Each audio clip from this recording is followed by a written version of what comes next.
Hey guys, what is up? It is me, Pagey, here once again with another video on just this upcoming DC Universe reboot. So, as we know, we have a plethora of projects spread across both film and TV coming our way in this new DC Universe reboot under the creative guidance of Gunn or James Gunn, of course, starting with Superman in the middle of July. Now, with the character that Superman has said is in the plans, but nothing announced publicly as of yet, that of course being the Flash, unclear whether that is Barry Allen or Wally West, but just the Flash mantle as a whole is in the plans. But when you have your heroes like Superman and the Flash and everyone like that, you have your villains. And the villain side is what intrigues me the most when it comes to, I guess, just this whole new DC universe coming our way. As I feel in the DCEU previously, the heroes were handled pretty well consistently. I know the villains were done fairly consistently as well. It was maybe on the villain side where there could be some cases of forgettable, or they were transformed a lot from what you would want them to be from the comics, or they just weren't as good as they were in the comics, or even some other adaptations, or just maybe what villain specifically should be used in a specific hero's film. Like they might have gone, people look at the Flash movies, like where was the Reverse Flash? Where was the Rogues or whatever it is? Like that wasn't a villain used in that film. So that was where people thought it was a bit inconsistent. And I think with this new DC Universe reboot coming up, the villains could be where maybe a lot of things shine within it. And when it comes to the Flash, of course, the obvious villain to jump to, whether it is Barry or Wally, as I said before, is a Reverse Flash. But could it be someone else? The chances are pretty high, I think, that it will be another villain, not that outside of Reverse Flash. And though there are a bunch to pick from, I thought in this video we could look into what the Rogues team for the Flash could look like in James Gunn's DCU. Not just on the story side of things and how they pieces together, but also just who the actual Rogues roster will be itself. But of course, throughout the video, be sure to let me know in the comment section down below your various opinions and everything we go over in this video. What Rogues do you want to see? What story would you like to see? What other Flash villains would you like to see being in the DCU? Let me know in the comments, and of course, go and enjoy the video. Drop a like, takes 2 seconds. Now, I am basing this list upcoming in regards to my lineup for the Rogues off the assumption that Captain Boomerang is dead. Like, it wouldn't really surprise me if Gunn undoes Captain Boomerang's death from the Suicide Squad, but we're just basing it off the canon that we're taking on from Gunn's previous DC projects into this new DC universe. So yeah, I just wanted to say that I am going to rule out Captain Boomerang. And another quick point before talking more in depth, there is a rumored Rogue show in this new DC universe for the Flash's villains to be showcased, but that rumor has been around really since Gunn took over, like, what, 2.5 years ago or whatever it was, and there's been no real progression from that point forward. So I'm not saying that it's not happening, but I'm not really going to think about that when crafting all this stuff going forward in this video. So it's still a rumor, but yeah, I'm not going to think about it too much. But let's get into my lineup for the Rogue. So I have 6 members here. I didn't really, as I said before, Captain Boomerang was, if they were doing a full reboot or something, I'd probably put Captain Boomerang in here. But I got 6 people here, and 3 of them I'd say are 3 that probably a lot of people would probably put in their lists, and the other 3 are maybe just my personal choices. So to start off with, you got to have the obvious one, Captain Cold. He's going to be the mainstay of this Rogues team, if not the one putting everyone together and end up being the leader. I don't know if you'd probably specifically pick a leader, but if you're going to, you'd pick Captain Cold, obviously. So Captain Cold's an obvious one. I think it'd be very interesting to see how they would do this character in the DCU, just maybe make it like overly comic accurate. Of course, the Arrowverse had some pretty comic accurate stuff there, especially when you had like the Citizen Cold one, the other one from like, what was it, the Earth X, where you had the actual like glasses and everything like that, but Captain Cold's like an obvious choice. Next up, Heatwave, I think just goes hand in hand. Third, Golden Glider, who of course is Captain Cold's sister. Once again, I think it just fits in with those previous 2 choices. And the next 3 are those 3 are maybe ones where people would probably have the similar ones, or at least you'd have Captain Cold and Heatwave. But after those initial 3, I have Weather Wizard, because I think you just need some overly theatrical stuff and some cool stuff you can do with that. The next is the Top. Once again, plays into just having like some really cool powers there. And the last one is probably the Curveball. And I included the character just because you could probably do some like narrative stuff with it, like some development stuff with that, and maybe some moral stuff as well. And that's Frankie Kane, aka Magenta.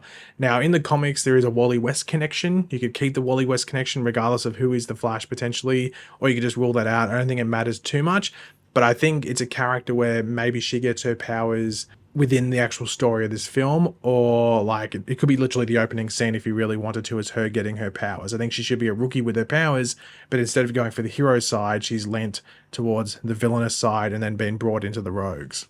But now let's move on to the story side of things. We have those that list of rogues there, which I think is a pretty solid list. You don't want to have it too many, but also I think you also don't want 3 or 4. I think 5 or 6 is the right amount to at least start a film off in regards to the amount of rogues that we're beginning the story with. And with the story, I think this is a villain or villains that work really well with either Barry or Wally, because you can adapt it and change why the rogues are a challenge for either Barry or Wally.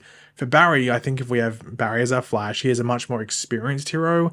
Not saying 20 years into his gig, but maybe like around 8, 7 to 10 years into the gig, but you could have it that Barry has been dealing with either petty criminals who pose like no threat, like maybe a gun or like a knife or something, or much bigger threats like a Reverse Flash or a Gorilla Grodd, or maybe even like a Justice League level threat. But more importantly, it's now a team of villains. So it's a complete change of strategy for Barry. He's working on his own, and he's not 1-on-1 or 1-on-2. It's 1-on-5 or 6 potentially here. And if he is usually versing a number of other people, he's got, especially powered people, he's got like the Justice League or maybe even Kid Flash next to him. So now it's a complete change of strategy for Barry, despite this 7-10 plus year experience or whatever it is. And for Wally, once again, if he is the Flash, I think it would be cool to see him like fresh into the mantle of the Flash, but also maybe fresh out of the Teen Titans or Titans group.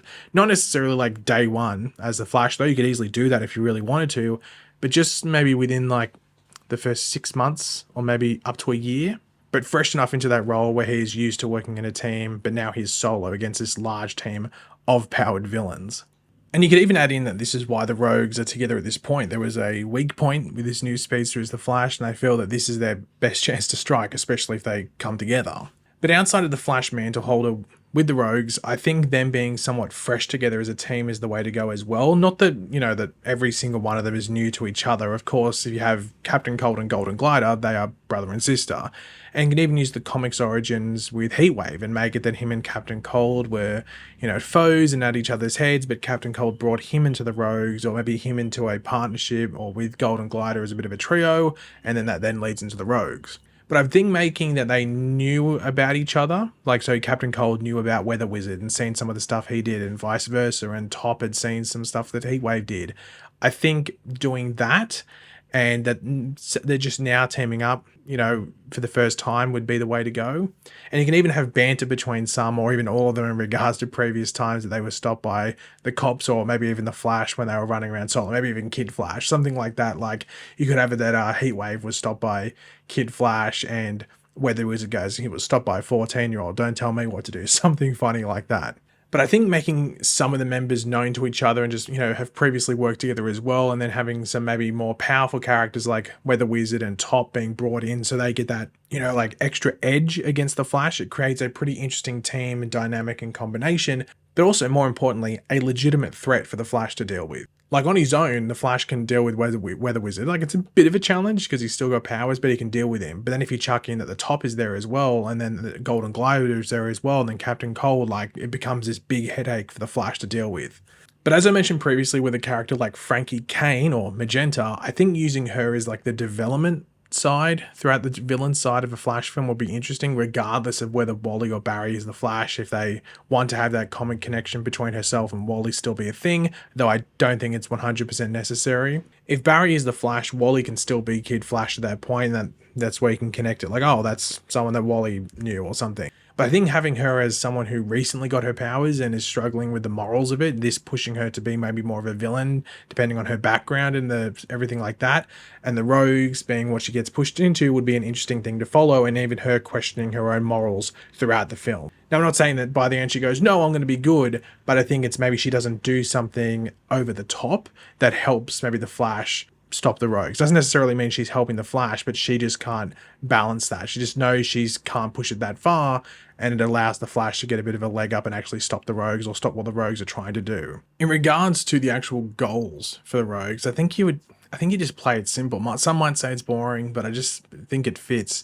They have a contract from a higher power that they are going for. It could even make it that this is like one large sum of money for completing the contract. Let's say, I don't know, $5 million. Not necessarily like $500,000 per person. So just one large thing. So if people die, there is a larger sum for those who survive. In the comics, for example, Captain Cold kills Top. So that's something that you could see happening here as well. Whether it's for a proper reason, like Top is acting sus and Captain Cold's like, he's going to betray us. Or Captain Cold just goes, well, we don't need you anymore. Your abilities were for that last thing we did, so see you later, goodbye. But in regards to who they could use as the higher power and what they would be seeking that would require the rogues to be tasked with it, I don't know about a specific person. I don't think that really matters. You could probably just do some deep dive into some like evil scientist from the comics and just do that. But I think them seeking out something maybe scientific would be the easy option, just something that is dangerous where it would have its own protection, around it, where it would require a heist type situation with powered individuals. But just make it something that's, where it's dangerous enough where it goes from just being a simple heist that the Flash is trying to stop into something like this that also potentially the Flash himself has to play into and has to steal whatever it is himself. So none of the rogues can get to it, but also because it's a questionable thing, like it could be a bit of a undercover or underground lab or something like that that's dealing with this. So the Flash himself is trying to steal it. So whoever this company is can't use it themselves. So it turns into this almost like full circle mission, not just a point A to point B sort of mission where the Flash just has to get in the middle of it all and stop it, but you can add in this like moral thing for the Flash himself, where the object in question that the rogues are after makes him question why this thing would even exist anyway, and he needs to stop it and even stop the people who made it. It could be just some like weird, insane weapon or like a device that, I don't know, like makes all water toxic on Earth immediately, something, or makes the oxygen unbreathable in regards to the entire Earth, or it's like a meteor magnet, makes a meteor just hit wherever you turn it on, something like that. Something weird, make it very over the top. It's a goddamn comic book movie, you can do some crazy shit. But I think that makes it a bit more like fun if the Flash has to, so it's him trying to stop these villains but also him trying to get there as well, and it's almost like this capture the flag type situation but with a highly dangerous scientific device or whatever it is. Now, would I say that this is like the movie you should do for the first Flash movie? I would say it would work in regards to at least, building out the world, building that these are the type, because when you ask people who a Flash villain is, they just jump to an evil speedster. But these are the type of the villains that like the Flash deals with a lot. Some of these like zany, really weird characters that were made in the 60s and 70s and stuff like that, if not earlier. I think this is the type of movie that I think would be really, really fun for a first movie. And then you can sort of set up a reverse Flash or something in like an end credit scene and it becomes like the second movie or the third movie or whatever it is. But I think this would actually be a really good choice. Not necessarily following this exact story, but just a rough sort of rogues versus the Flash thing. I think that'd be a really cool way to start off the Flash in this DC universe, whether it is Barry or Wally. But yeah, guys, thanks for watching. Hopefully you enjoyed the video. If you did, it'd be awesome if you could drop a like on it, show support. Let me know in the comment section down below your various opinions and everything we went over in this video. Always curious to read what you guys are thinking. And of course, if you are new to the channel, make sure to subscribe and I will catch you guys later. Goodbye.